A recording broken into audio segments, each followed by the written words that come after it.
Hello and welcome back to Literally Heinous. We have a very special guest on, my very longtime friend and now New York buddy, Genna Cifelli.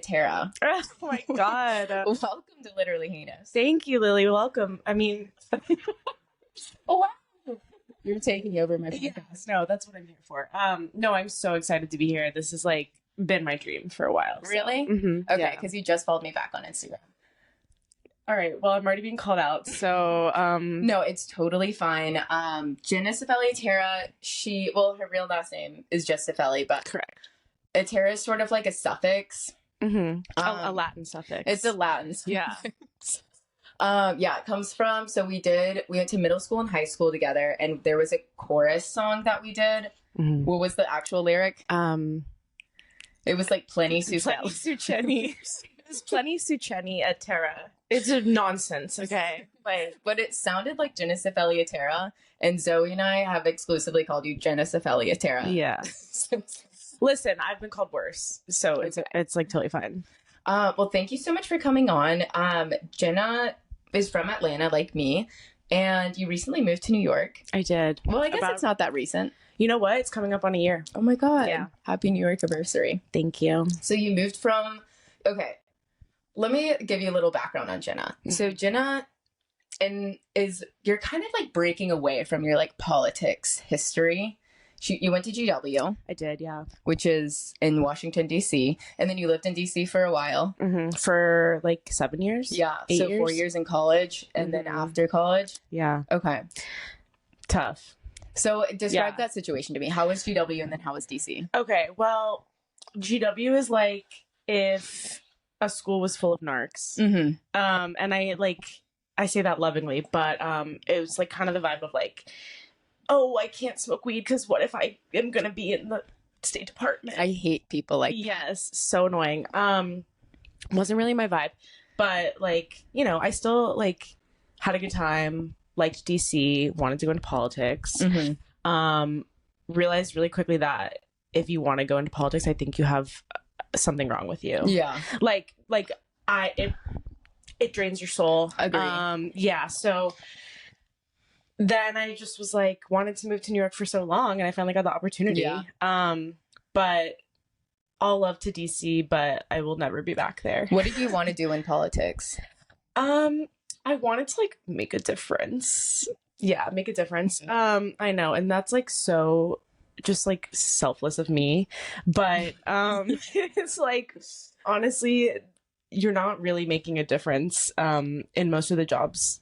Sorry, guys, but like newsflash, like politics, it's a dirty game. They don't really get anything done, dare I say. Yeah, and I wanted to do like, you know, digital marketing and social media and stuff, which I did. But then I was like, wait, what if I could do that for like something cool? Yeah. So I remember in high school, you were like campaigning for someone in like the state, something. Michelle Nunn. Yeah. Oh, yeah. Yeah. And what was she running for? Some like local office? No, she was running for Congress. Oh my God, this is so embarrassing. Am I forgetting? Yeah. I think so. That was so long ago. It was fun. You know what though? Like, sorry, not to center men, but I got into it because I was like, oh, like there are a lot of cute people that work on this. Oh my God. And you know what? That's gotten me far in life. Yeah. Yeah. I remember in high school, like, because it was you and Perrin were like campaigning, and I was like, how do they even know about politics? I was like, what are politics? I had no idea. Like, you seemed so smart to me when you did that. I was like, I couldn't tell you who the mayor was. Yeah, I don't even remember how we got into it, but I think it was like an internship at first. Yeah. They don't pay you any money, and then you just have to like drive around near the airport and like try and get people to vote, which is like not a great experience. Yeah. So my political era was really short-lived. I never wanted to be in politics, but I did kind of have a political era like my junior year of college. And I was like kind of into it. That was like, okay, I don't know, not to center me, but and say that like when I was into politics, that was when politics were really big. Yeah, I think we're the key ingredient actually to like the Obama years, the Biden years. Yeah. I don't know. So I was like the political reporter at the Ohio State student newspaper. So I was doing like local stuff. And that was fine. And then that summer I interned in DC for Kiplinger, Washington. Do you remember this? Oh, well, this is when we reconnected. This is when we reconnected. Yeah. This was summer 2018. I interned for this like financial and like political, not as much politics, like publication. And I lived on the GW campus. Yeah. And that was really the worst summer of my life. Really? I was so depressed. I couldn't tell. I really thought you were having a good time. No, I was actually like kind of done. Yeah. I lived on GW campus and I had to share a dorm room. It was like more than a dorm room. It was a dorm room like with a kitchenette in it. And I had to share it with this girl named Alex. And she was from Vietnam and we literally had nothing in common. We couldn't really communicate that well. And so that was kind of hard because I wanted to like queen out with like my roommate. I also wasn't 21, which was hard. I did have a fake, but like, you know, DC, everyone's a narc. Yeah, it's hard. And I basically had like no friends. There were 2 guys on my floor that I was friends with and I would hang out with them. And then my internship, it was 9 to 5 every day on 13th Street. I don't know like where. I guess it was all like the same. They're all near like DuPont Circle, maybe. Yeah. And it was fine. It was just really boring. Looking back, I was paid $13 an hour, which feels like slave labor. But honestly, like that was a good rate. But like at the time, I was like, okay, baller. Yeah, because like some people were being paid $0 an hour. Yeah. And I just like could not make friends with people. And I was hanging out with people like based on, I don't know, like friends of friends, or if I was like, I don't know. And then I remember hanging out with like Hill interns one time. Yeah. So interns that worked on Capitol Hill. And that was truly, I went to one happy hour with them and I was like, this is fucking crazy. Like no one would talk to me. No one was laughing at anything that like, I was so boxed out of conversation and all they were talking about was like these senators that they worked for and like who they made copies for that day. And I'm like, you're freaks. No, it's like the most boring conversation ever. And you're like, okay, so you guys like barely, you don't do drugs. You barely drink. I don't think any of you are having sex. Yeah. You literally just are trying to get into public office. It's so... You just wasted on the young. It was so humiliating just even being around them. And I went to... And honestly, the few times that I hung out with you, that was like the only time I had fun. I could have hung out with you like all summer, but I was like nervous to ask. No, you should have, because I was actually having one of my most miserable summers as well. Because I was living alone in a dorm and I was working for the university and my life was just like work and come home and watch like Love Island. Like I had no, you know, like every once in a while I would do something fun, but no, like we could have been hanging out every night. We should have cleaned out. Yeah. I think it was, I went to your birthday party, but you called it Pete Davidson and Ariana Grande's engagement party. Oh yeah, I forgot about that. I was obsessed. Oh my God. Because that was also the summer that I got into Ariana Grande. Yeah. And I do think me being really lonely that summer had a huge impact on like me getting into her. Same. I would listen to God is a Woman just like on repeat. Because that was right when it came out. Yeah. And I think this was at your party and I was talking to these 2 guys and we were debating politics, of course. And I was kind of trying to like diffuse the situation, talk about something else. And I was like, oh, I hate politics, you know? And they're like, you hate politics at the same time. No, it's like you said a slur. And I was like, I thought everyone hated politics. And then the conversation just ended. Yeah. I mean, that party was interesting. It was like a melding of all these different friend groups, but like none of my real... Like, I had, like, maybe 1 or 2 real friends there. You brought the fun, though. You were, like, the life of the party, I remember. Oh, God. I actually...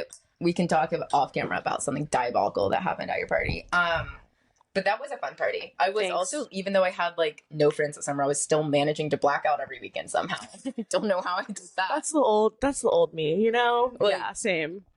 I don't know. It was really depressing. Yeah, bleak vibes. Yeah. And then the whole DC thing about happy hour, that always annoyed me. Happy hour and brunch culture in DC are like my biggest gripes. Like it's stupid. It's like not real fun. It's like performative fun. Yeah. Yeah. That was exactly how I felt like before I got to DC, or like when I got there, everyone was like, have you had brunch yet? And I'm like, I've had it before. They're like, no, you don't understand, but DC brunch gets crazy. Oh my God. Like a $20 omelet with some kava. And it's because people like, drink at brunch, which is also just like the lamest way to go out. Yeah, I mean, this is my thing. Why would I want to be drunk at 2 p.m.? Yeah. Like blacked out in the streets, like texting. And then go home and nap. Right. And then like have a hangover at dinner time. Yeah. Basically. And also like something I don't like about it is the food sucks. Like why aren't we just going to a Waffle House? Yeah. Like going to a diner? They don't have that. But they have like just like buttoned up brunch establishments basically. And then like happy hour was a big deal there too. And it was always like, where are you getting happy hour? Who's getting happy hour with who? But the happy hour wasn't even fucking fun. I'm like, none of you people are fun. Something I had to learn in my first job in DC was like, if you go to happy hour with your coworkers, do not go to a second location, because that's when the real alcoholics are sticking around. Yeah. And like you'll end up blacking out with your boss. But that's a very DC thing. Yeah. To just be like blacking out at happy hour with your boss. I'm just really not interested in drinking with coworkers. I never have been. And of all the faults that I do have with drinking, one thing I can hang my hat on is that I've never drank too much at a work function or blacked out at a work function. I love that for you. And there's not a lot of like feathers I can put in my cap around partying, but that one, like I've always been able to hold it together. Like I have never, because like if I opened that can of worms, like I don't like drinking in professional settings at all. No, I mean, you're smart. It's like it's not ideal. So you moved here. And so what has been like the biggest change for you since moving here? Honestly, I think just like the amount of stuff I'm doing. Like I think of myself sometimes as a homebody. I think New York is like proving that that's not true to me. Cause I just like, okay, when I moved here, I was really like everything. Yes. You know, the Shonda Rhimes thing where she had a whole year where she just said yes. Okay. I was like, That's okay, funny. I'm just gonna like everything. Yes. Yeah. If you do that in New York though, like you will have 3 plans every night. Yeah. And, I just was surprised at how much fun stuff there was to do, honestly. Yeah. What do you like better about New York than DC? Everything, but number one, well, just you can hide. Like in DC, if you're being a little bit weird, you're like the weirdest person in the world. Yeah. And I think I decided like I don't want to be one of the coolest people in a place. I want to actually be like the least cool person. Yeah. Cause like growth, right? But also in DC, there's like one type of guy. Ew. I know. And in New York, there's like a million type of guys. Yeah. It's kind of, it's interesting. Okay. So I wanted to talk movies quickly. Please. Okay. So you have a connection to the substance. I do. And your sister did something on it? She did the marketing. Yeah. Okay. That's crazy. Yeah. So if you've seen the marketing, you know. That was her. Yeah. So I don't want to offend you. I hated every second of the substance. You're not offending me. I was dying. Like, actually, I was dying the whole time. Okay, was it the gross out factor? Yeah. It was everything. Like, as soon as so the substance, it came out. I could have seen it, like, the weekend it came out with Carmel, but I was really hungover, so I didn't. And I've been regretting it ever since because this movie, like, it blew up into this whole thing and got so many Oscar nominations, whatever. And, like, I still hadn't seen it. I saw it with Jack Thursday, and I was like this the entire time, literally covering my eyes. That's so funny. The shrimp scene with Dennis Quaid, which is in like the first 5 minutes. Yeah, that's when I was like, okay, so it's gonna be like that. Yeah, I was dying. I knew that like the last 30 minutes would be like were so crazy, and I was thinking that it was the last 30 minutes for like an hour and a half. Oh my god! I was like, this must be it. This must be it. Okay, that's actually shocking to me because. Like, people thought it was really gross. You don't strike me as someone that gets squeamish. No, I am. You are? Yeah. Okay. Yeah. Yeah. No, I mean, I think it's definitely, like, not for everyone. And I was surprised that I had to hide my eyes at parts, too. Yeah. For sure. And I saw it in the theater. I saw it in theaters, too. Oh, yeah? And was, like, miserable. Yeah. Actually, it's funny. I heard about my friend's friend went on a first date to that Oh my movie, God. and I'm like, that is psychotic. Yeah. You must have not known what you were getting yourself into. It was a fun theater experience. Like, even though when I was there, I was kind of wishing that I was at home so I could just not watch. Yeah. It was fun because everyone in the theater is screaming. Did you have that experience? Yes. Yeah. Well, and I saw it before. Like, I did it. Because of my sister, I went to like a screening with like influencers and people that like this probably isn't up their alley. Yeah. Right. You know, they're there for whatever reason. Yeah. Yeah, that's fun though. I like that. It was really fun. And that is something, I guess maybe it's not like a New York thing necessarily, but it is for me. Like, I've never been in a movie. Every movie theater I've been in prior to New York has been a very like chill experience. But in New York, seeing things like seeing movies when they come out in a New York theater, it's like lit. Yeah. Well, because I think they're always full. That's the other thing. Yeah. Theaters are always full, and it's usually young people. And there's obviously a lot of like cinephiles here. When I saw Challengers in theaters, oh my God, it was electric. Yeah. Did you like that movie? I loved Challengers. Okay, same. I think like movie of the year. No, literally movie of the year. I saw Challengers by myself. I went to Williamsburg Cinemas. And seeing it in theaters was so fun. Like, everyone was like screaming and kind of giving like little. Some people were getting a little too creative with their side narrations, but it was also kind of funny. And I strutted home from the theater. Like, I was walking on clouds. Lily, okay, I saw Challengers twice in theaters, but the second time I saw it with my friends, we went out right after. Mm-hmm. I was like a menace to society. Like, I was on a level that like every man in Brooklyn needed to run and hide and be scared. Like, that's the movie and that's what cinema should do, right? Like, it should just... I wish I went out after that. Yeah. Because if that is better than a pregame, like, that's better than drugs for sure. 100%. Wow. I just like went home, literally strutted home, like walked home from Williamsburg to Bushwick and was listening to the soundtrack on my walk home, like walking through the streets like this. And then just sat on the couch for the rest of the night watching interviews of them. Oh, I fully went on that deep dive too because they're such cuties. Such cuties. The chemistry. I was obsessed. And then I showed it to Jack at home. And of course, like, Jack's just like not a reactor like me. Like, he's never going to be like, and it's just so disappointing to show himself because I'm like, isn't it good? Yeah. And then watching it at home, it was not as fun. No, I think movies are always better in the theater. They really are. Yeah. So yeah, Substance, I guess I'm glad I saw it in theaters. I was miserable the entire time and waiting for it to be over. I was pretty much like this the whole time and then just asking Jack what was happening.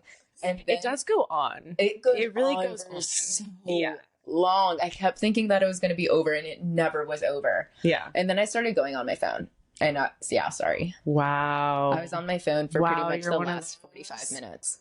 My brightness was down. Yeah. I was just kind of like... Yeah. Well, okay.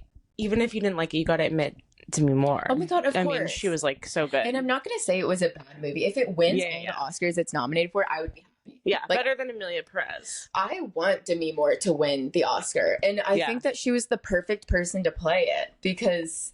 Or to play that meta. Character. It's so meta. Yeah. Demi, okay, so I didn't read her memoir, but I listened to the Celebrity Memoir Book Club episode about it. Did you listen to that one? I listened to both. There's 2. Oh, I didn't know there was 2. Yeah.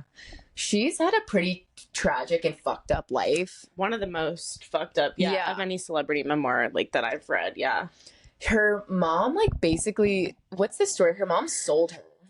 Yeah, I think that was generally the vibe, kind of like Brooke Shields vibes. Yeah, her mom sold her for sex to some like older man for money when she was like 14. Yeah.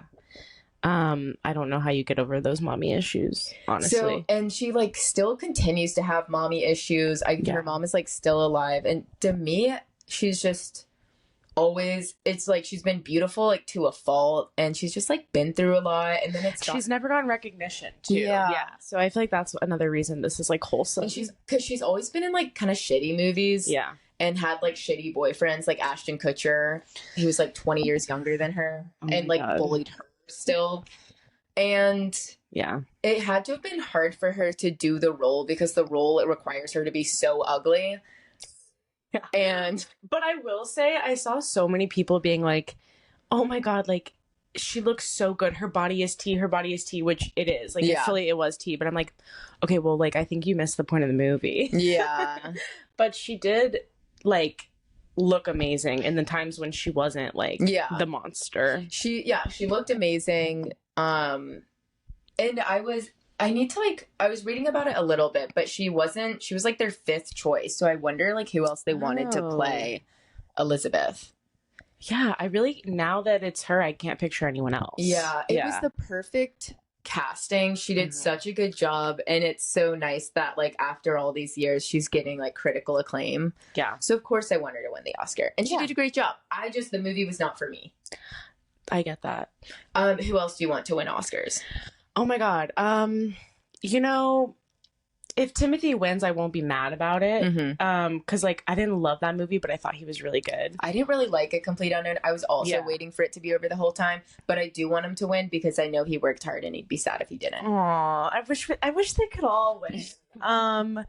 Yeah, and then I don't know who else.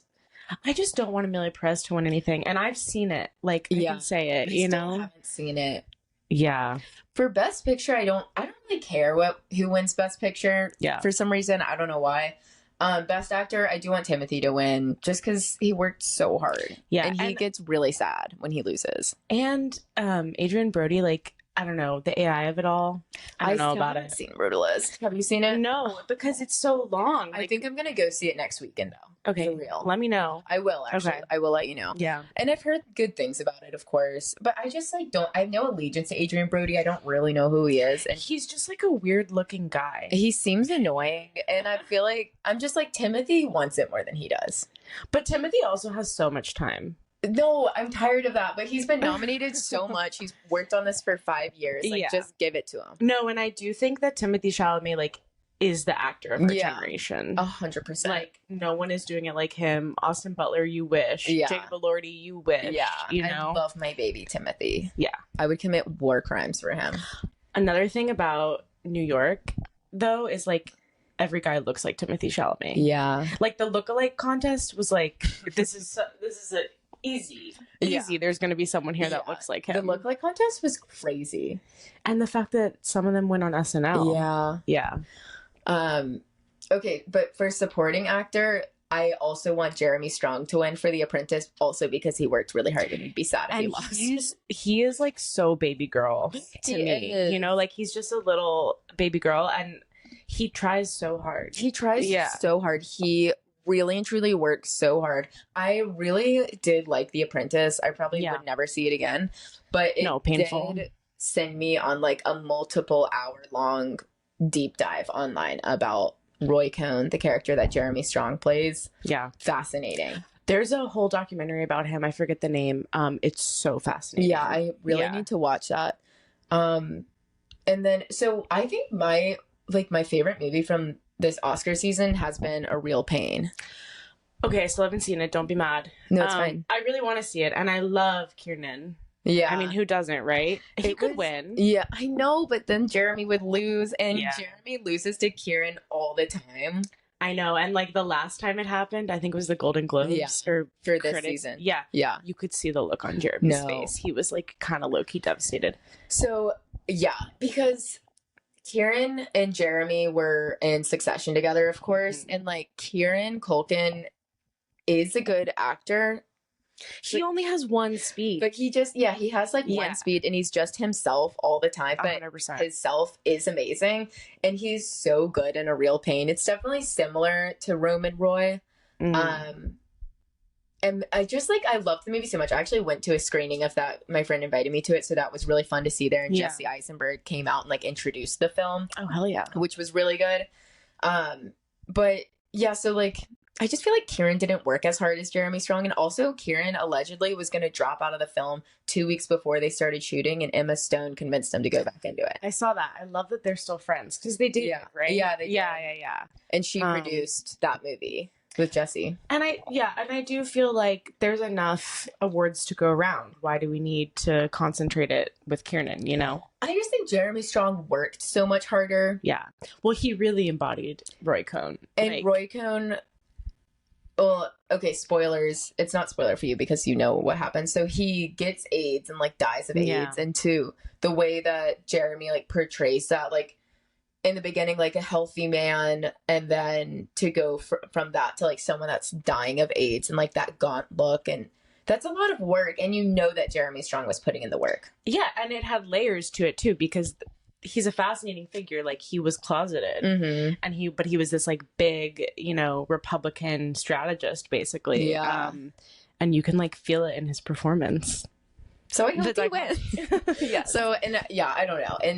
And then, of course, like, Jeremy lost to Kieran and so many Emmys for Succession. And that's gotta just be infuriating. And it doesn't make sense to me because I think Kendall's the best character on Succession. Yeah. Because Kendall's so layered and multidimensional, you know? Kieran's just, or Roman was just kind of like one-dimensional.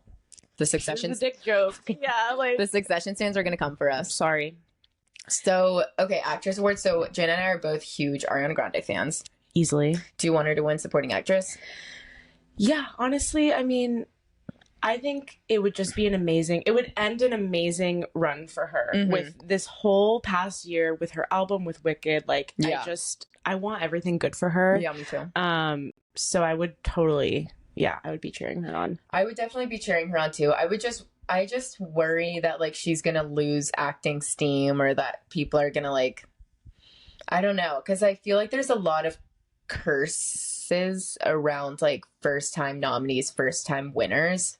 Is there? I don't know about this curse. I don't know. Maybe I'm like making it up, but I just feel like I've seen that a lot with like people that like win an Oscar, like their first movie, they end up kind of like losing that later on. The steam. But you know what? She's been an enteitainer for so long at this point. She's not like new on the scene. Yeah.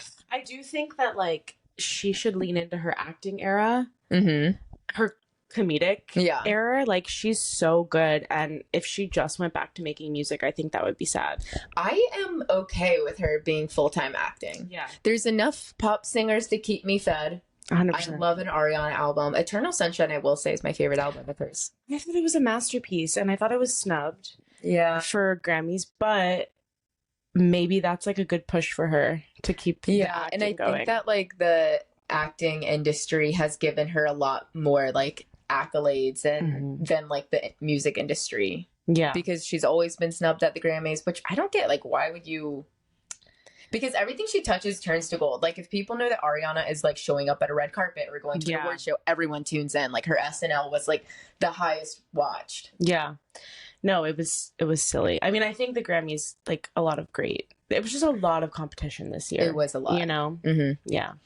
So yeah, I hope she wins. I think it's really just competitive between her and Zoe Saldana for Amelia. And like, she's won everything so far, so it kind of doesn't look good, but I think Ariana deserves it more. Yeah, okay. For sure. Me too. Okay, anything else on Oscars and for movies? I just love movies. That's all I'm going to say. I think more people need to start going to the cinema. To the cinema? To the cinema. Yeah, I agree with that too. Seeing movies here has been a really fun experience. Even though it's so fucking expensive. $20? Yeah. No, but you know what? It's like you would have spent that on a cocktail. So true. Okay, so let's talk about comedy for a little bit. Okay. So Jenna is doing comedy in New York too. Yes. So how's that experience been for you? It's been so fun. And I have to thank Lily, because she kind of like gave me the push I needed to take a class at the BCC and like start, just like doing it. It's been like so fun. I think I'm still trying to get into the zone of like going to so many open mics because it takes a while. Like, if you go to an open mic that starts at 7, the person who's running it is going to be 20 minutes late. Yeah. And then depending on how many people are there, it could go to like 10. Mm-hmm. And then if you want to network after, you're there till 10:30, 11. You're getting crazy. 7 to 11. That's dramatic even for me. No, the mic I go to on Mondays I went on Monday, it was 7 to 11. No way. It really was. Freak latte? Yeah, and you know what? I was the second to last person. Girl, don't even get me started. I cannot. That's like the worst spot to be in. So I talk about open mics I feel like I talk about it so much on Lit Hane because I just have a lot of disdain for them. And the people want to know. Because I think there's a lot of misconceptions with what an open mic is really like. Sure. Okay, so let's get into that. So, in the comedy scene in New York and like for other cities too, the way to like meet people is to go to open mics. Yeah. Honestly, the point of going to open mics isn't even to like, I had someone describe it to me as like batting practice for comedians, or like, it's really like going to the gym. It's like rehearsal. And so you go, they're usually on weeknight evenings at a bar. So you go, it's either a list or a bucket. So the bucket is my enemy. Fuck the bucket. Fuck that bucket. Like the list, you sign up whenever. So if you get there early and there's 20 slots, you can like, if you want to go first, you can put your name down, or maybe you want to go like a cheeky 8th, you can do that too. Right. You get your pick of the litter. And then there's a bucket. And sometimes you have to buy a drink from the bar, and the bartender gives you a ticket, and then you write your name on the ticket, put it in the bucket, and then the open mic hosts, who are usually, there's like 3 of them, and they're all like in their 20s, and they're all best friends, and then they randomly pick the order. Well, and that's the thing is like, you'll be there for 2 hours just waiting for your name to get picked, and then one of their friends will pop in, and like they'll be like, okay, cool, I got you next, which good, you know, like quid pro quo, like it's fine. But I am like, oh my god, I just want to go home and eat dinner.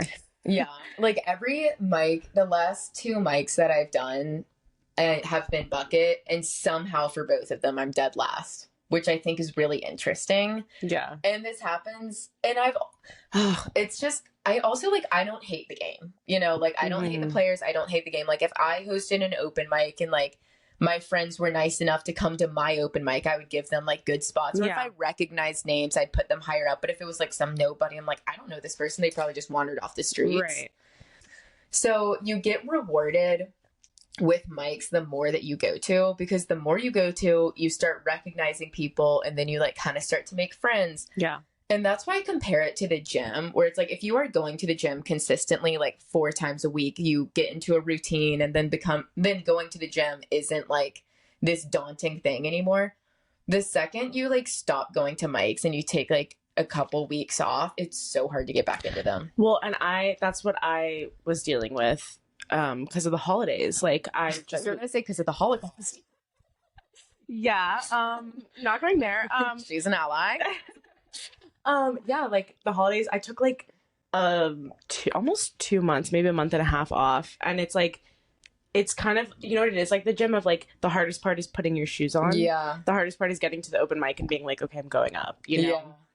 It is. I was really into open mics when I was doing my stand-up class, so like starting in March until like my first Lit Hane in August, and I was pretty good. Like I would go to about 2 a week, which was good for me, sometimes 3 a week. And that's pretty good. And it was fun. And I was having fun at them because I was seeing the same people, recognizing them. And you want to go early and like mingle with people. So if a mic starts at 7, you want to get there at like 6:30. And then if you really should stay the whole time, because that's the best way to like meet people. But a lot of people just leave after their sets. So like a good mic, I don't know, like sometimes the mic itself takes like an hour and a half or 2 hours. And then if you're going last, sometimes a mic will be good and people will stay till the end of the mic, but other times everyone leaves. So if you're going last, you're literally performing to like 4 people. Yeah. And no one's laughing at that point, because like the more people, the more laughter. And then so I'm sitting there and I'm like about to go on stage. There's 3 people in the room, and I'm like, okay, well, I don't even know what's going to be funny because no one's paying attention and no one's laughing. So why the fuck have I been here for 3 hours? And like, I think the answer is like, it's nice to have an open mic buddy. Because then even if you're pulled last, you're like, okay, well, at least this one person is going to stick and like hype it up. But that's hard to do too, because you have to coordinate. And there's nothing worse than like you're just talking to literally no one, or people are having side convos. And just like on their phones and like checking, and because everyone's looking at their own material the whole time. I finally went to an open mic like 2 weeks ago on a Saturday. So I went to that Saturday one at Pete's Candy Store. It was jam-packed, which was nice, I guess. I got there at 5, I got there at 3. The mic started at 3:30. I did not leave until 5:30 because I went dead last, and it was a bucket. And I there was like 4 people in there, and I had a friend, which was nice. And it just fucking sucks. And I'm like, that was like 2 hours of my day. Yeah. And and you're preparing something to say before you get there. Like, it just adds up. I respect people that can do like 5 a week. Yeah. That's really, dude. Do you have a job? 5 a week? No, there's this, like, some people do 8 a week. Well, yeah, because they'll go to like 2 a night or whatever. Yeah. There's people that will go to multiple a night, and people that do this every day. But also the people, it's easier the more you do it. 100%, yeah. Although, okay, do you ever feel like if you go to, say, the same mic, you need to come with new material every time, and that is stressful? Yeah, I usually just go with, like, what I'm working on at the moment. Mm-hmm. But I have not been able to write new material since my last show. Let's get in there, mama. I have not been able to write anything. Yeah. I haven't even had one funny thought. Nothing interesting has ever come to my mind. So true. No, I think I might have to, like, hang up the hat. Like, that's what I've been going through. No, I think you just need, like, a morning pages moment or something. What's morning pages? Oh, it's like that practice that creative people do where when they wake up, like, the first thing they do is write, like, I don't know, 30 pages or something. Dude, I don't want to. Is that the artist's way? Or something? Maybe. I think I've heard that. Fact check us. We got fact checkers on here. Yeah, so, and then I did an open mic Monday. And I also only want to go to ones that are walkable from me, because having to, like, walk to the train and ride the train, like, and that just adds so much more time. So I went to this one that was, like, right around the corner from me. It was a bucket. I went dead last, ironically. And seems like a conspiracy to me. It is a conspiracy. And I completely and totally bombed. Like, I had, like, 3 half concepts of a joke, and I thought that I could kind of just, like, charm my way through it and improvise my way through it, and, like, the right words would find me. Yeah. Because if I'm doing that amongst friends, like, kind of explaining jokes, I can usually, like, embellish or just, like, improvise in the moment. Yeah. But all of that goes away when I'm at an open mic.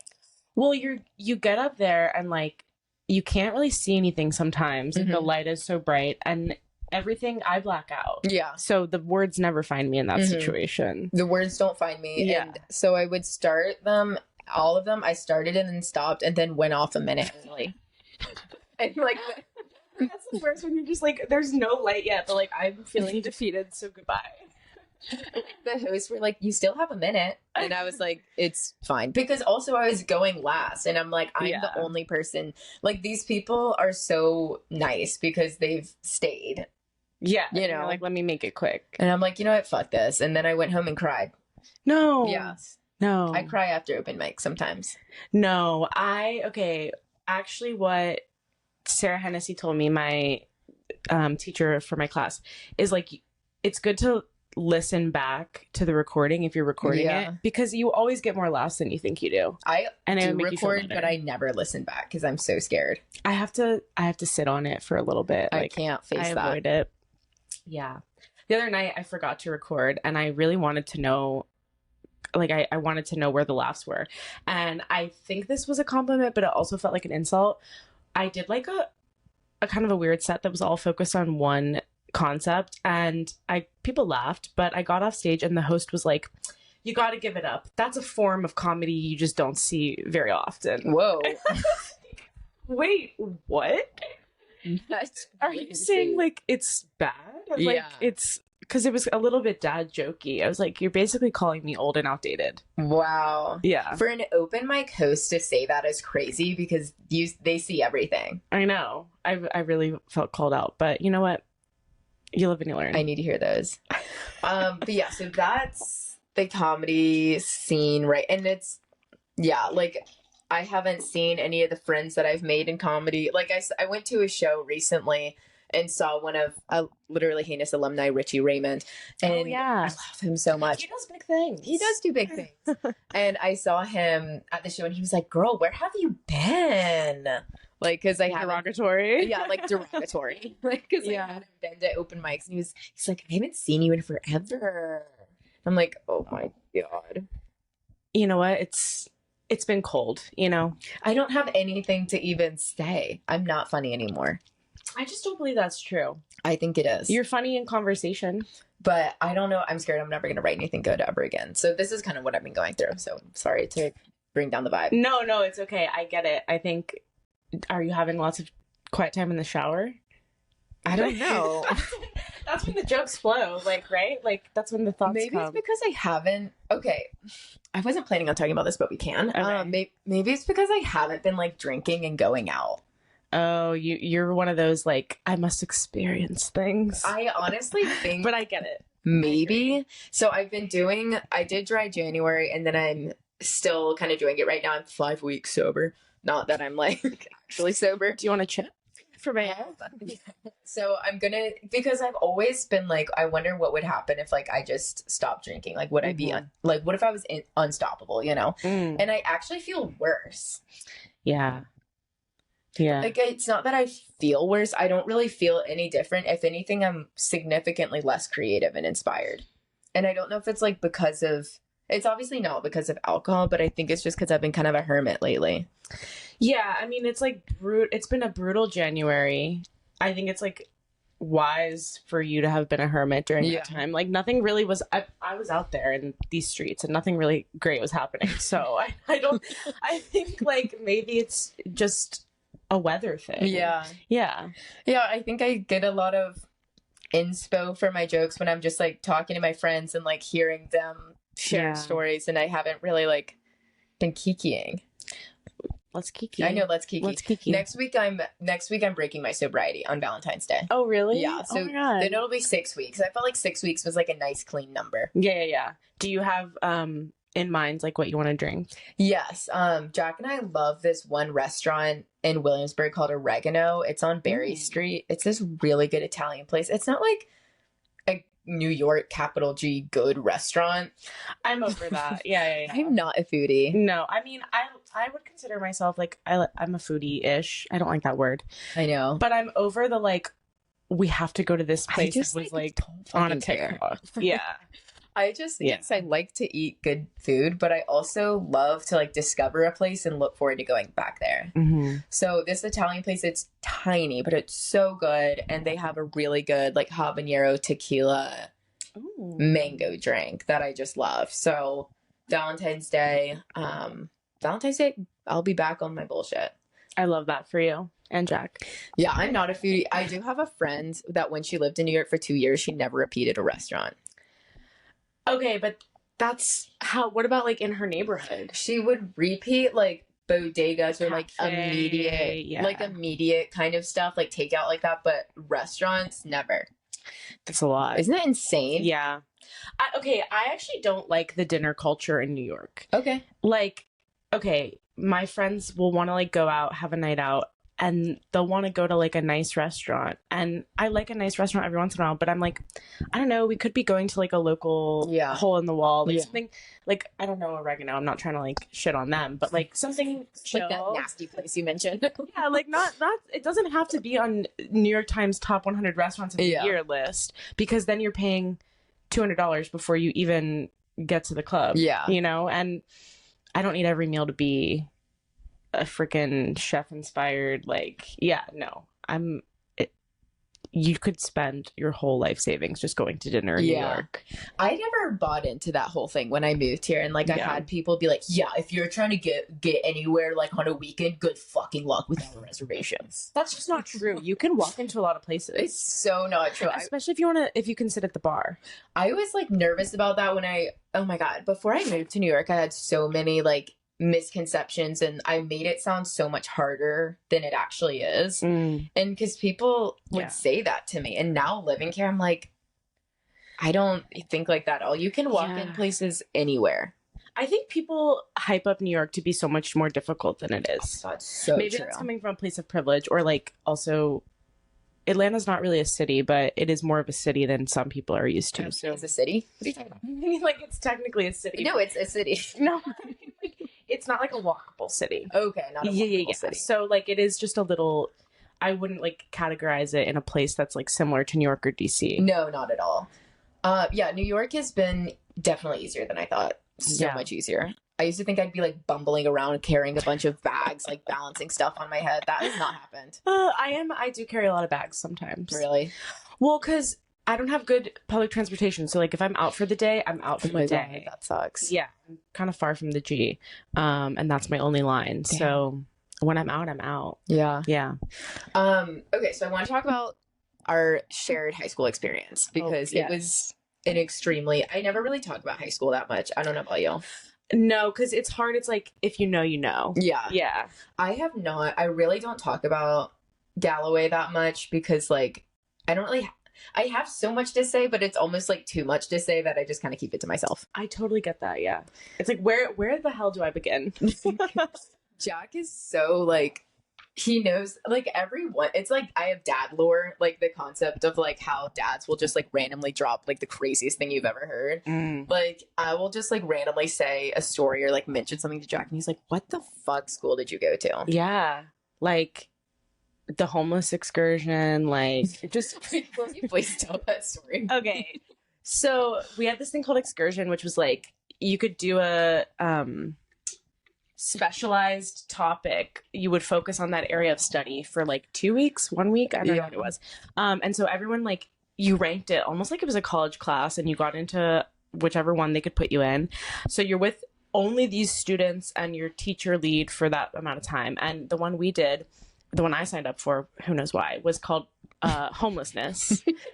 So basically they were like, we're going to teach these privileged white kids at this private school what it's like to be homeless. We really want them to learn empathy. And what that looks like is we went to like a lot of shelters, whatever. But then we ended up sleeping one night on the streets of downtown Atlanta. I'm not making this up. My mom signed a form, like, and they gave us like $10 amongst the whole group to like budget for food for that whole day. And so I remember we just bought like bananas, I think, and I'm famously like a banana hater. So I was like really on my anorexic shit right then because I was like, this is all we have.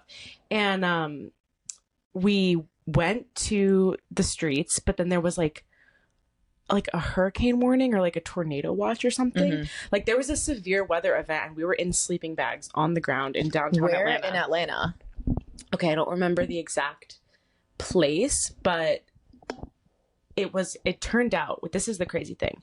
Our teacher, Stephen Cooper, shout out, I think that's his name. He took us to a parking lot to sleep in. And the parking lot was for this like art gallery. And this man owned the art gallery and he was so kindly letting us sleep in his parking lot overnight.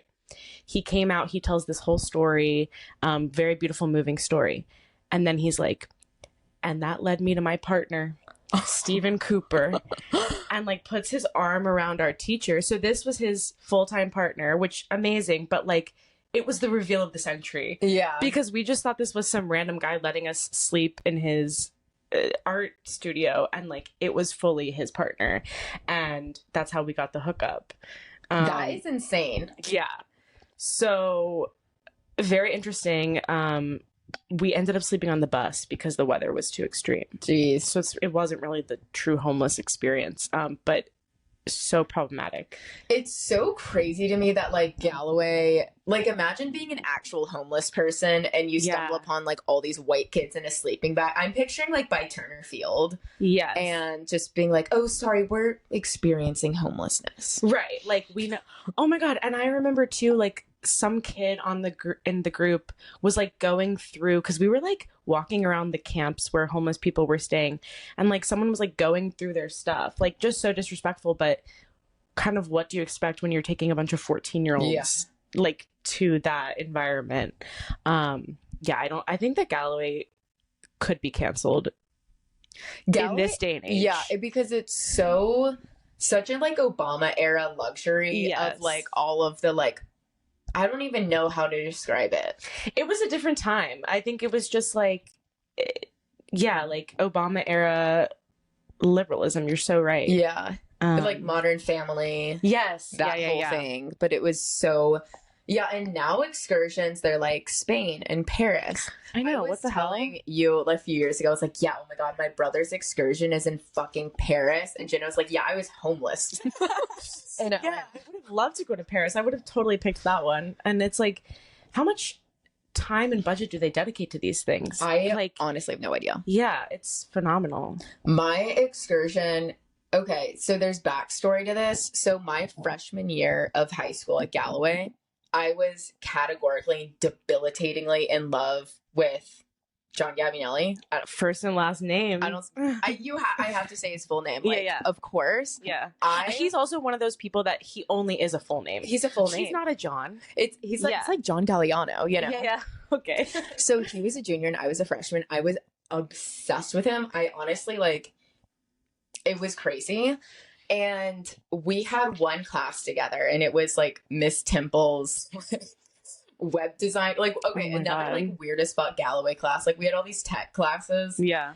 And it was like video making or something. And we were in the same like video small group. And every time I would talk to him, I would get like panic attacks. Like, I couldn't really form words around him. That's so funny. He's so nice. He's just like a nice guy. So nice. And he was like, to me, when I was 14, I was prepubescent my freshman year of high school. Yeah. Yeah. He was a man to me. Like, I was like, that was John Hamm. Like, he was, so he was a junior. But like, to me, he was like a full grown tax-paying man. Yeah. And we were in this group together. And excursion sign up was like kind of coming around. And like all the lists came out. And John was like, oh, like backpack, because there was one that was backpacking. It was like 5 nights, 5 days, like starting point, ending point. Like, you're carrying all like your sleeping bag, your pots and pans, your food in your backpack. It's not like just camping. And John was like, oh, that sounds so fun, being in the woods for 5 days. And I'm like, me? Let me just slip into your sleeping bag. I was like, oh my God, like, John wants to go backpacking. Like, I should go on the backpacking excursion, and then like we'd be together alone in the woods. Like, we would have to fall in love. Yeah, you have to like cuddle for warmth. So I sign up for backpacking as my number one choice for excursion. And the list for excursion comes out. And of course, John and all his friends, bucket vibes, they're all in like Atlanta sports with like, oh yeah, I remember that tours of like the Falcon Stadium, the Brave Stadium, whatever. John is in that one, and I'm in backpacking, and I'm like, oh my fucking God, like, I'm backpacking now, and for no reason, and John's not even there. Like, what the fuck was the point of that? So the backpacking trip, Peter Emmons, iconic, love. Marcia Koshel, the librarian, awesome, slay. And then it was, I can't remember her name, but she was the like AP bio teacher. Ugh, I can picture her, but I can't remember her name, but she was really mean. And it was like me, and I didn't know, it was me and Jesse Atkins were the only freshmen on this trip. And then it was like a bunch of juniors. And I actually ended up having an amazing time. It was like one of my favorite high school experiences. And on the bus, I was trying to become friends with Julianne Lang and Amelia Cole, because they were like the only girls on the trip, and they were like a few years older than me. So I was like trying to be friends with them. And I remember on the bus, they were like talking about their periods and stuff, like how they didn't want their period yet, or like to get it on the trip. And I hadn't had my period at that point because I was 14. I was a squeamish little prepubescent infant tadpole. And I was like, yeah, I hope I don't get mine. That would suck. Like, and I basically like lied and was like, oh yeah, I've had my period for like a year. Like, so annoying, whatever. And then like 3 days into the camping trip, I go to pee in the woods, of course, because we're like, we hike multiple miles a day from like campsite to campsite, like 10 or 15 miles a day. No John. And I go to pee and like truly and genuinely got my period for the first time. That is a horror story. And it was like, fuck, like my first reaction was like, well, I don't have anything on me, of course. And then I can't tell anyone that I just got my period for the first time because I already lied about it earlier and said that I'd gotten it. But luckily, like, Amelia brought tampons, and I was like, oh, got my period, so annoying. And she just like threw me a bag of tampons, and she was like, you're good with this, right? And I was like, totally. And so I really didn't have a choice. I kind of just had to like deal with it. And then I buried my underwear, and I hope I had another pair. I imagine that I would have if it was a 5-day backpacking trip. You used a tampon the first time you got your period? Yeah. That is like an accomplishment. I mean, that's Yeah. like such a feat. It took me a long I time. had no choice, and I Yeah. was alone. I was in the woods, and like I couldn't ask for help. Yeah. I didn't even have like toilet paper. I don't know what I did, but I didn't have like toilet paper for the blood or anything. And they were like my hiking pants too. And I couldn't tell anyone. And I was just like, okay. Oh my God. Yeah. Yeah. I mean, and the bears of it all. Yeah. Were you worried about No, that? I wasn't worried about the bears because we were always on the move. The bears can't keep up. Or no, we were always on the move because we were hiking from one camping spot to the next. Yeah. For 5 days. Oh my God. So the only girls that you were friends with there were Julianne and Amelia. Yeah. Oh my God. Well, and we had so much fun. That is truly like one of my favorite memories from high school. Our like group, it was me, Jesse, Amelia, Jack, or what the fuck, Julianne. What was his name? Kind of hot, randomly, Jack Walls. Hot randomly. And yeah, so we were like buddies the whole time, but it was so fun. Like they were like Henrik. Do you remember Henrik? Like, yeah. Oh my God. He was so fun. Hated women, I think. No, not us. But we like it was like a really random group of people, but we had so much fun. And because like we had no phones, no technology, and we were just like hanging out all the time. And Peter Emmons, who was like an amazing teacher, and Miss Cochelle, and then we all like kind of ganked up on whoever this AP bio teacher was. I can't remember her name. I can picture her. I cannot picture her. It's gonna drive me crazy. You'll show me a photo later. We had so much fun, and yeah, so that was my first experience. And then I did end up getting over my John Gabinelli obsession. It was hard. What, did he do something that icked you out? No, oh my God, Oh, never. okay. Okay, well, do you remember how I asked him to Sadie? Do you remember I didn't even remember that you asked him to say. Okay, so listen to this. This was you are like, that's so bold. No, this was against my will. Okay, this is a kind of a crazy story I was thinking. This is one of those stories I like blocked from my memory, and then like something triggered it recently. So my freshman year of high school, this was around the same time when I was like debilitatingly obsessed with him in journalism class. Joe Bradley and Grant Williams and like someone else just like got it out of me that I liked him or something. And this turned into like a Guantanamo Bay style interrogation. Just remember sitting in Lexi Field's journalism class, like pouring sweat, like white.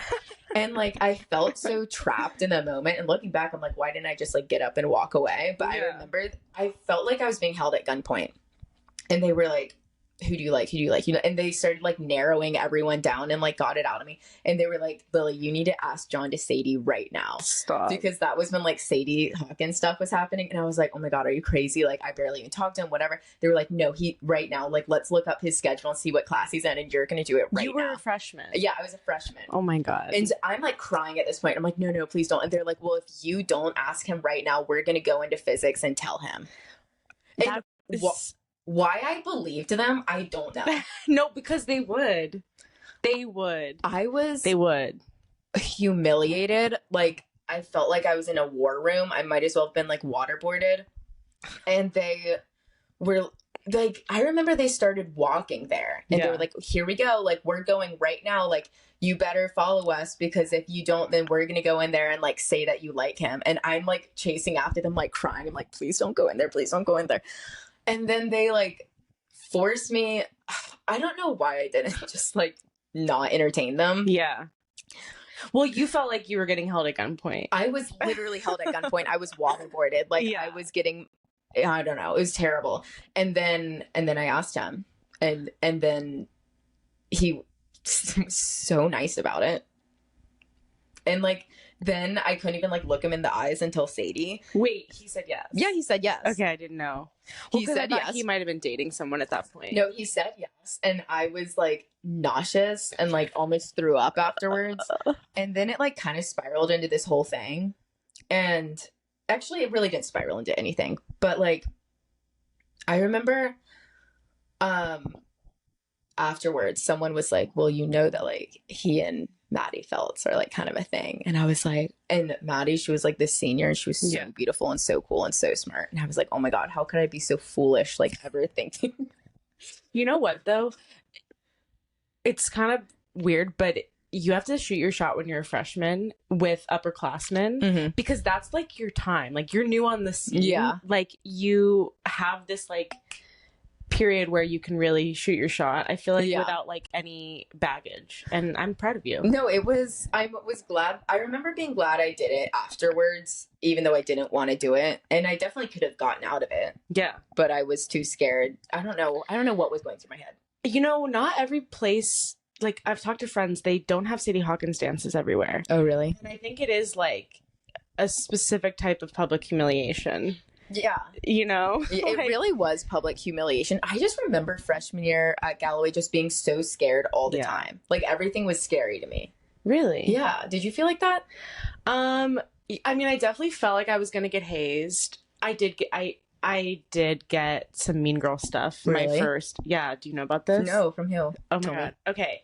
So, my brother was smoking weed and I had friends over and they like offered us, we were freshmen and I think it was like two friends that went to Galloway. We literally took like one little hit and then we were like, this is crazy. Yeah. And just like took some photo booth photos as one does. And I guess like it got back to first and last names Cooper Killen, and she thought that I was like this big bad weed smoking bitch that was corrupting one of her friend's little sisters, Phoebe. And so she went to Miss Filyaw, the English teacher, what, to tell her that I was like corrupting people. And this English teacher was like a huge conservative. Like I don't think she was down with weed, especially not for like a 14-15-year-old. And they started like this whole smear campaign against me. Smear campaign. I got bagels on the brain. This smear campaign against me, and I was like so innocent. I was like, I literally don't smoke weed. Yeah. I did like one hit. Yeah. Yeah. That is a crazy story. Yeah. And I was known as like and then I had like Susie Pepper, who was like a true stoner, like being like, so like you smoke weed? Like I was like, no. Like I'm not even gonna pretend that I'm cool like that. I'm not. Yeah, that is such a like classic example of how like crazy Galloway was, just everyone in each other's business, like the teachers in your business all the time. 100%. Like it's so incestual almost. I honestly like never got in trouble at Galloway, which was kind of remarkable for me because I've gotten in trouble in like every other aspect of my life, but I don't really get into much drama there. That's amazing and kind of surprising. I know, it is surprising. I don't know how. I'm trying to think, or maybe I did and blocked it, but I never really got in trouble. But you have to do a lot to get in trouble there. Yeah, you do. You really do a lot. I don't know why. No, one time Alyssa Matheson and I laughed at someone for crying during class, and I like kind of got in trouble for that, but she deserved it. Yeah. But that was really it. And then the John stuff ended up fizzling out, of course, because I was literally prepubescent. We went to Sadie together, and he was just such a gentleman the whole night. Oh yeah, did you guys slow dance? We definitely did slow dance once, and I couldn't even fucking look him in the eyes. Like I could not.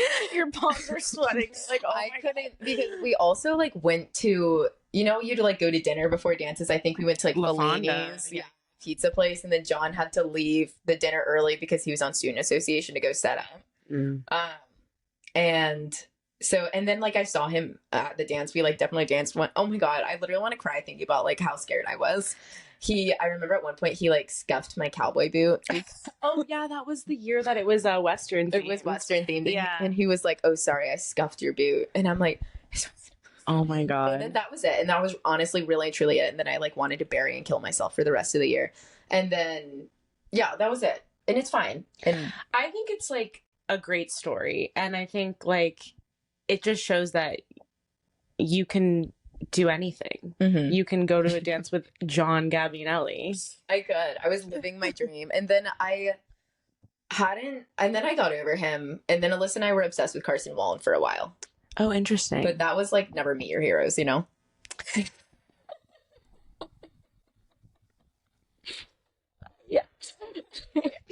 Yeah, that's fair. John was like perfectly like I never really was that good of friends with him. But then I did run into him at a bar a few years ago, and I reverted back to my 14-year-old self, and I was like, hi. And I was with Jack, and I'm like, Jack, get the fuck out of here. Oh my God. Where'd you run into him? At Park Bench in Atlanta. Oh my God, Park Bench. Yeah, and I saw him, and I was like, oh my God, I can't fucking breathe. And Jack was like, who's that? I'm like, get the fuck out of here. Hi, John. It's never, that's good though, because it's never who you want to run into, but that would be someone that like, that would be nice, a nice little surprise. Yeah. Yeah. It was nice. Yeah. I'm trying to think if I had any like white whales of upperclassmen. Ooh, that he I was had definitely my crushes white on. whale. Yeah. I don't think I did. I really don't. John was really the only person I ever really liked at Galway, but I actually don't even think I actually liked him. I didn't really know him. I think I just liked the fact that he was like a man. I think the thing for me is like my stepbrother was the grade above. And so, and he was friends with most of those guys, even though he didn't go to Galloway for high school. So like I would just be like in my PJs chilling, and one of them would like walk into my living room. And so it's like, we've ruined the illusion of romance here. Yeah. Like I didn't have any crushes on anyone in that grade for that reason. Yeah. Yeah. It was more fun being an underclassman, kind of. You think? Yeah. I didn't like, my like last year at Galloway, I was like really checked out. I was kind of depressed. So. Yeah. When you're a senior, it's easy to just be like, I'm going to get out of here. Yeah. Yeah.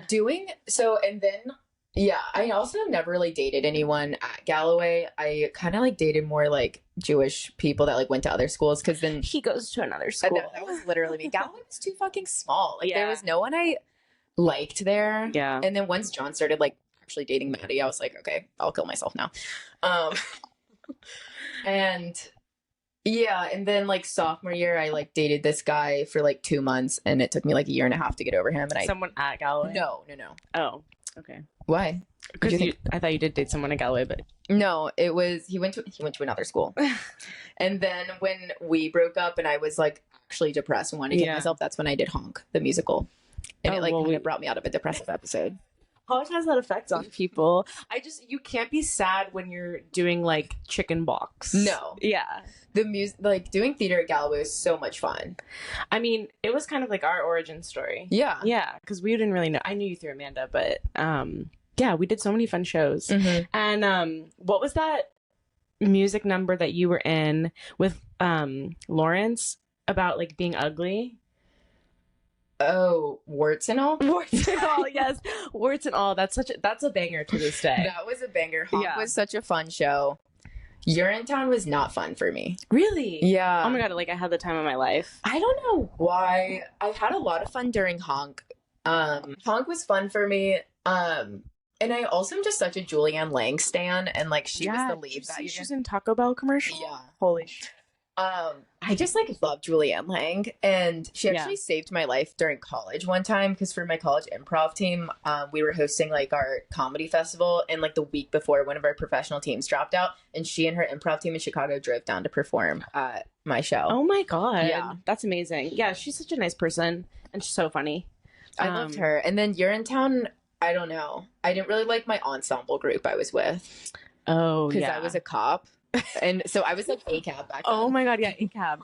Well, like, it was kind of a depressing show. Like, Honk wasn't like a happy show. Yeah. Yeah, Urinetown was like really doom and gloom, material-wise. But the year was fun, and I enjoyed that.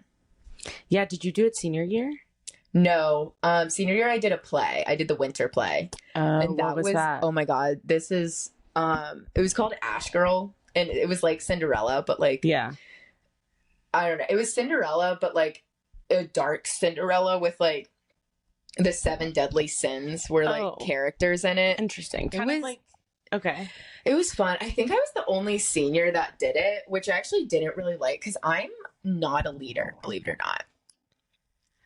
Okay. You're like, I believe it. Yeah, no, I mean, I think you're like someone that brings a lot to the table, but you don't want to be the one like no, I'm not a leader. I didn't like leading warm-ups. I actually like stopped leading warm-ups and had Lawrence do it. That's so funny. Yeah. See, because I was thespian president. Yeah, you were insane. And it would actually like I don't think of myself as a leader either, but I think it like patted my ego to the point where I was like obsessed with leading the warm-ups. Like I would be like, that doesn't look like a flat back to me. Yeah. Like, why were we doing planks during theater warm-up? Physical and mental fitness go hand in hand. Okay. Yeah, warm-ups were fun. And then traditions was always really fun too. Yes, I still think about those traditions sometimes. Have you ever like done any warm-up like that before a comedy show? No. Yeah. I don't warm up like that for comedy shows. Well, I don't even warm up. I'm just like, why would you really warm up? But yeah. You could. Yeah. For the winter play, it was just like weird and like dark, and it was also in the Black box? No, it was in the multi-purpose room. Do you remember that? Oh my god, like in early learning? Yeah. Oh wow. It was weird. And have you seen How I Met Your Mother? Yeah. Okay, do you know the episode where Lily does a play that's like really fucking weird? Yeah. My bitch ass boyfriend at the time, who also went to another school, he was like, yeah, it kind of reminded me of that episode a little of How I Met Your Mother. And I was like, fuck yeah. Wow. And I was like, okay, so like, sorry, I was in this embarrassing ass play. What did they do for the musical that year? It was Big Fish. Oh yeah. And whatever. I didn't do it. Yeah, whatever. But the year before, for the winter play, I did Narnia and had the time of my life. Oh. Like that. Did you do that one? No, because you couldn't be in the fall, the winter, and the musical. So I always picked the fall and the musical. Oh. Yeah. Yeah. It was so fucking fun. It was like me, Bridget, Elizabeth Smith was in it, like Hannah Wild, and we just like queened the fuck out. Who were you? I was this like wolf, like, and honestly it was so embarrassing because the wolf isn't even like in the movie, so like no one knew who I was. Yeah. I was like the hand of the queen basically. Okay. And Hannah Wild was the queen, and it was just so fucking fun. She gives the queen vibes. It was so fun. We did so many like pranks on set during, and Miss McNair would like get really mad, but it was so fun. Yeah.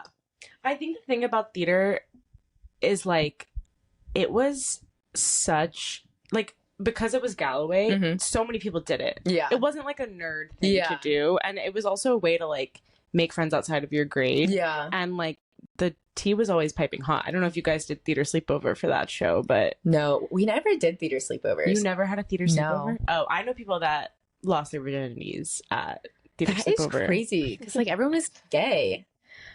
Not everyone. Wow.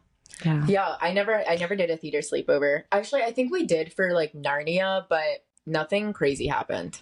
Yeah. I mean, you had your own outside boyfriend, so I guess I did. But yeah, it was really fun at Callaway doing theater because it wasn't lame. I mean, I guess it still was. And ThesCon, oh, that slapped. Oh my fucking I would go god! back as an adult. No, like, I only went to ThesCon my senior year. Yeah. And literally, that with my backpacking excursion, I'm not kidding, are like top 2 high school experiences. I feel like it makes me understand what it means to be a Disney adult. Like to have this one magical place that you just want to go to and just, I mean, like all the lame stuff that you do there is so fun. Like, so at ThesCon, it was like a weekend long in Columbus, Georgia, and all Georgia high schools theater groups were invited. Yeah. So this whole weekend you could go, like, so there were so many plays and musicals and performances, and you could go see like all the like the best of the best of the state. Yeah. The best of the state. Like Sutton Foster went to Georgia ThesCon. Really? Yeah, I didn't know that. Sure, because she's from Georgia. Yeah. And there was also like classes you could take and workshops. I went, this is like so classic me, but I only hung out with my Riverwood friends the whole time. That is, yeah. Sorry, that is like kind of typical me. Because I was also like, I was a senior. I didn't have that many friends at Galloway. And, you know, and some of the people that did theater in your grade were a little strange. Yeah. I didn't have a good grade at Galloway. That's so true. Can I say that? Is that a bad thing to say in a song?